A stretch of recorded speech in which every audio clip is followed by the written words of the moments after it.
ആ എല്ലാവരും കൃത്യസമയത്ത് തന്നെ എത്തിയല്ലോ. എന്താ സാർ എല്ലാവരും ഒരുമിച്ച് വിളിച്ചു?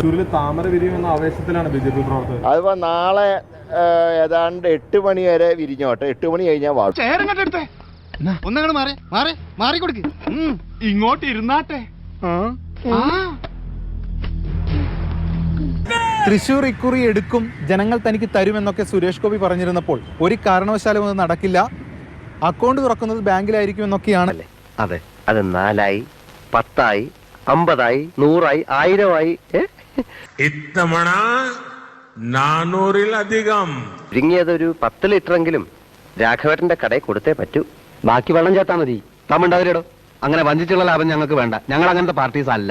വാരണാസിയിൽ അജയ് റായ്, വാരണാസിയിൽ നരേന്ദ്രമോദി, പിന്നെ അയ്യോ ചരിത്രത്തിലാദ്യം വാരണാസിയിൽ പ്രധാനമന്ത്രി നരേന്ദ്രമോദി ചരിത്രത്തിലാദ്യമായി. എന്തൊക്കെ ബഹളമായിരുന്നു.